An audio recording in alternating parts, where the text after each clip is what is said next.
Hello friends, welcome back to my channel. मैं पिंकी आ गई हूँ आपके सामने ज्योतिष से जुड़े हुए उपाय और उनकी जानकारी लेकर। आज मैं आपको बताऊंगी सावन की अधिक मास की शिवरात्रि के कुछ विशेष उपायों के बारे में।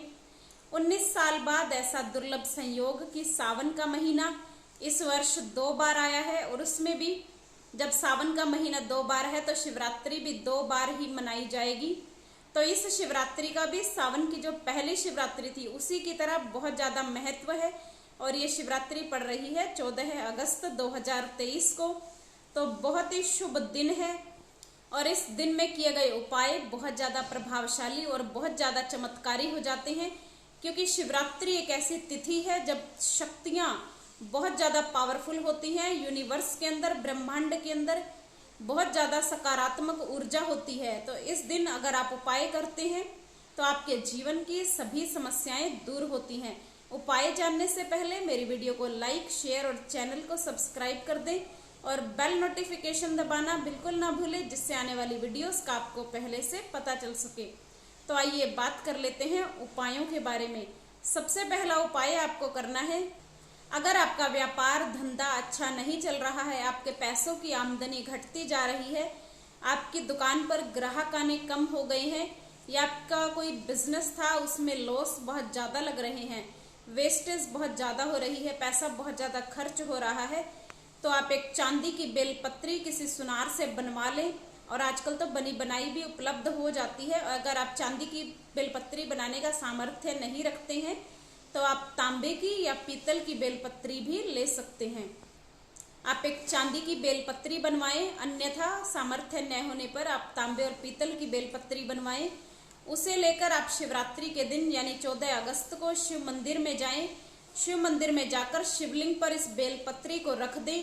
उसके बाद ओम नमः शिवाय नमः मंत्र का जाप करते हुए आप साधारण जल चढ़ाएं पंचामृत से इस बेलपत्री को, और शिवलिंग को स्नान कराएं। और शिवलिंग के पास आपको एक चौमुखी दिया जलाना है शुद्ध देसी घी का, जिसमें आपको कलावे की बाती लेनी है। कलावे की जो लंबी बाती आती है वो बाती आपको लेनी है। चौमुखी दिया आपको जलाना है। ये चौमुखी दिया चाहे तो आप मिट्टी का ले सकते हैं, और चाहे आप आटे का भी बना सकते हैं। और इस दिए के पास बैठकर, दिया जलाकर उसके पास बैठकर 108 बार ओम नमः शिवाय नमः मंत्र का जाप करें, और इस बेलपत्री को आप शिवलिंग पर ही रखा रहने दें। और अगर अधिक लोग जल चढ़ा रहे हैं, वहां पर असुविधा है रखने में, तो आप इसे बाएं हाथ में रखकर दायां हाथ ऊपर रख ले और 108 बार ओम नमः शिवाय नमः मंत्र का जाप करें। उसके बाद ये बेलपत्री आप अपने घर ले आएं, और इसे शुद्ध गंगा जल से धोकर, क्योंकि आपने जप कर लिया है, शिवलिंग पर इस बेलपत्री को रखा, तो ये बेलपत्री बहुत ज़्यादा शक्तिशाली हो गई है। 108 बार ओम नमः शिवाय नमः मंत्र का जाप किया, जिससे ये बेलपत्री सिद्ध हो जाती है।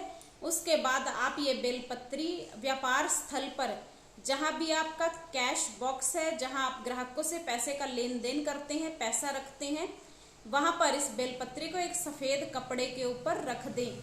ऐसा करने से आपके व्यापार में निश्चित ही वृद्धि होगी, आपका कैश का फ्लो बढ़ेगा, आपके दुकान पर आमदनी बढ़ेगी, ग्राहक आपकी दुकान पर खींचे हुए चले आएंगे। तो बहुत ही अचूक उपाय है। किसी भी प्रकार की पैसों से जुड़ी हुई समस्या अगर है तो वह समस्या आपकी सॉल्व हो जाएगी।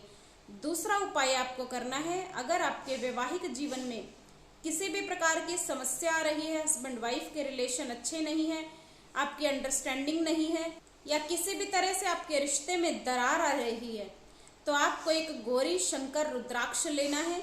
गौरी शंकर रुद्राक्ष लेकर आप शिवलिंग पर चढ़ाएं।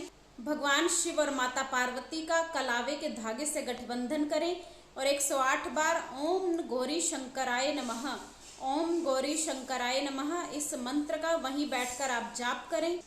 और रुद्राक्ष जो आपने चढ़ाया था, मंत्र जाप करने के बाद उस रुद्राक्ष को आप अपने घर ले आएं, और जहां आप सोते हैं वहां पर आप दोनों अपने तकिए के नीचे या फिर बीच में इस रुद्राक्ष को रख लें। ऐसा करने से धीरे धीरे आपका रिश्ता सुधरने लगेगा, आपके रिलेशन अच्छे होने लगेंगे, आपके रिश्ते में मधुरता बढ़ने लगेगी, आपका वैवाहिक जीवन सुखमय बनेगा। तीसरा उपाय आपको करना है, अगर आपकी कोई मनोकामना है जो बहुत लंबे समय से पूरी नहीं हो पा रही है, आपने सब कुछ करके देख लिया लेकिन वह मनोकामना आपकी पूरी नहीं हो रही, वह कार्य आपका नहीं हो रहा, तो शिवरात्रि एक ऐसा पावन दिन होता है जब भगवान शिव की कोई भी व्यक्ति सच्चे मन से आराधना करता है या उनके उपाय करता है तो भोले बाबा उसकी हर मनोकामना को पूरा करते हैं।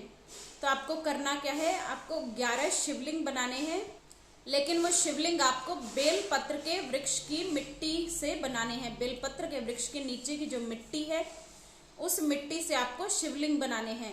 अब चाहे तो आप ये शिवलिंग किसी मंदिर में भी बना सकते हैं या फिर आप बेलपत्र के वृक्ष के नीचे की मिट्टी को अपने घर ले आएं और गमलों में इन शिवलिंग को आप बना सकते हैं। गमलों में बनाएं, कोई थाल है, कोई बर्तन है, उसमें भी आप इन शिवलिंग को बना सकते हैं। 11 मिट्टी के शिवलिंग बनाएं। शिवलिंग बनाने के बाद उन सभी शिवलिंग को आप एक एक बेलपत्र अर्पित करें और आटे का 11 मुखी दीपक बनाएं और उसमें लाल कलावे की बाती लगाएं और बाती लगाने के बाद पूरे विधि विधान से इन शिवलिंग का अभिषेक करें, जल का अभिषेक करें, थोड़ा थोड़ा पंचामृत चढ़ाएं और वहीं बैठकर 108 बार ओम नमः शिवाय नमः मंत्र का जाप करें। 108 बार मंत्र जाप करने के बाद 3 बार अपनी मनोकामना शिवलिंग के सामने कहें और मनोकामना कहने के बाद 20 मिनट के अंदर अंदर आप इन शिवलिंग का विसर्जन कर दें। विसर्जन आप अपने घर के गमलों में ही कर सकते हैं, लेकिन इस बात का विशेष ध्यान रखें जो आप शिवलिंग बना रहे हैं वो तुलसी जी के गमले में ना बनाएं, क्योंकि तुलसी जी के गमले में शिवलिंग बनाना वर्जित माना गया है। तुलसी जी शिव पूजा में कभी भी चढ़ाई नहीं जाती, तो शिवलिंग के आसपास आप ये उपाय ना करें। भगवान शिव की कृपा हुई पूरी श्रद्धा के साथ अगर आपने इस उपाय को कर लिया तो अगली शिवरात्रि तक आपकी मनोकामना अवश्य ही पूर्ण होगी या उस मनोकामना से जुड़ी हुई कोई अच्छी खबर आपको सुनने को मिलेगी। तो भगवान शिव के इस उपाय को करें और अपनी सभी मनोकामनाओं को पूरा करें। सुखी, समृद्धि और खुशहाली आपके जीवन में आए, ऐसी मंगल भावना के साथ। जय गुरुदेव।